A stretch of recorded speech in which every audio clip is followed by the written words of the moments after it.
Kalian pasti sering dengar kalimat ini. Freeport sekarang sudah milik Indonesia. Presiden bilang gitu, media bilang gitu, kita semua bangga. Tapi kalau memang udah benar-benar milik kita, kenapa ada dokumen resmi yang baru ditandatangani tahun ini, yang bikin Amerika tetap pegang kendali sampai 16 tahun ke depan?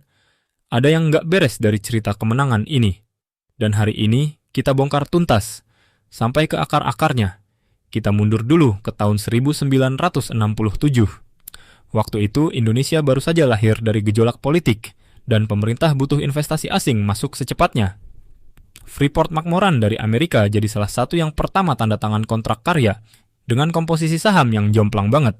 90,64% untuk Freeport, sisanya 9,36% doang buat Indonesia. Selama puluhan tahun setelah itu, tambang Grasberg di Papua tumbuh jadi salah satu tambang emas dan tembaga terbesar sejagat. Tapi keuntungan yang balik ke Indonesia jauh dari sebanding sama kekayaan yang digali dari tanah Papua. Ini yang jadi bibit ketidakpuasan bertahun-tahun, sampai akhirnya jadi isu politik nasional. Baru di tahun 2018, setelah negosiasi yang digambarkan sendiri sebagai alot, Indonesia lewat Inalum, yang sekarang jadi bagian dari holding BUMN Tambang Mine ID, resmi membeli 51,23% saham PT Freeport Indonesia. Nilainya nggak main-main, hampir 4 miliar dolar Amerika, sekitar 60 triliun rupiah. Ini dirayakan besar-besaran. Untuk pertama kalinya dalam lebih dari 50 tahun sejarah tambang ini, Indonesia jadi pemegang saham mayoritas.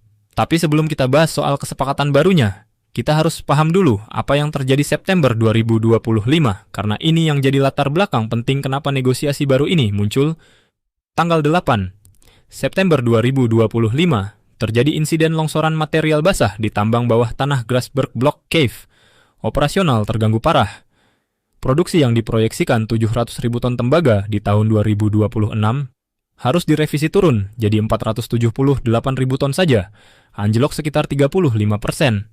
Bayangkan, salah satu tambang paling strategis di Indonesia mendadak harus jalan di bawah kapasitas normalnya, dan justru di tengah situasi genting kayak gini, muncul momentum negosiasi ulang soal masa depan kepemilikan Freeport.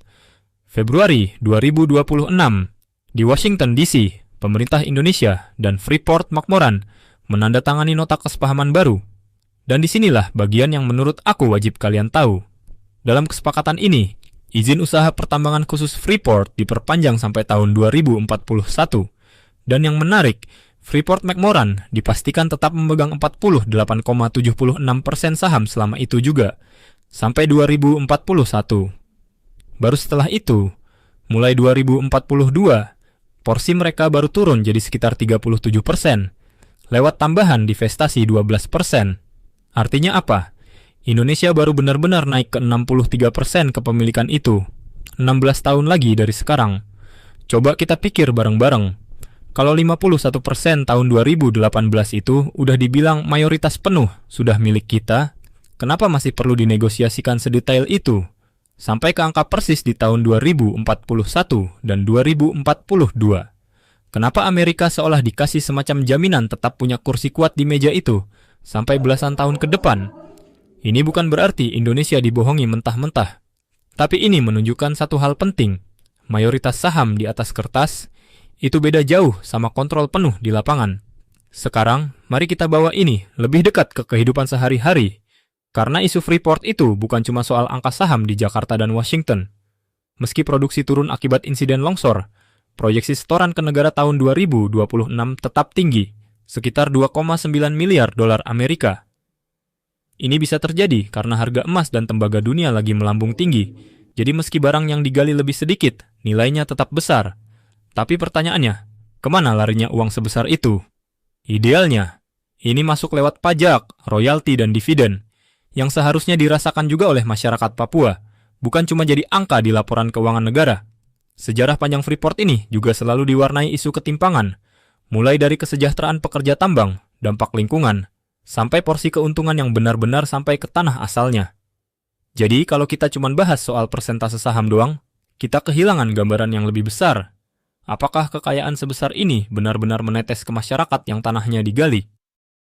Ini bagian yang paling menarik secara geopolitik. Kenapa Amerika begitu ngotot mempertahankan kendali jangka panjang di tambang yang secara resmi bukan mayoritas mereka lagi? Jawabannya ada di satu kata, tembaga. Logam ini sekarang jadi salah satu komoditas paling diperebutkan di dunia, karena jadi bahan utama baterai kendaraan listrik, jaringan listrik masa depan, sampai komponen semikonduktor dan chip. Sama persis kayak yang pernah kita bahas soal nikel dan pasir silika di video sebelumnya, Amerika dan Cina sama-sama nggak mau kehilangan akses ke sumber daya mineral kritis yang ada di Indonesia. Dan Indonesia ada di posisi yang unik, bukan cuma pemilik cadangan besar, tapi juga jadi rebutan dua kekuatan besar dunia yang saling bersaing, dapetin akses ke mineral ini. Kesepakatan sampai 2041 ini bisa dibaca sebagai cara Amerika memastikan mereka tetap punya kursi strategis di salah satu tambang tembaga terbesar dunia, sambil terus mengamankan jalur pasokan mereka sendiri di tengah ketegangan rebutan sumber daya global yang makin sengit. Ini juga jadi pengingat bahwa dalam geopolitik sumber daya alam, kepemilikan saham itu cuma satu bagian dari cerita. Bagian lainnya adalah soal siapa yang pegang teknologi, siapa yang pegang pasar ekspor, dan siapa yang punya daya tawar paling besar saat negosiasi ulang terjadi. Jadi, menurut kalian gimana? Ini kemenangan Indonesia yang sesungguhnya, atau cuma menang di atas kertas selama 16 tahun ke depan, sementara Amerika tetap pegang kendali strategis di baliknya? Tulis pendapat kalian di kolom komentar. Aku bakal baca satu-satu. Kalau video ini bikin kalian boleh tahu hal baru soal Freeport yang jarang dibahas terang-terangan, jangan lupa like dan subscribe, karena masih banyak rahasia sumber daya Indonesia lain yang bakal kita bongkar bareng-bareng di video berikutnya.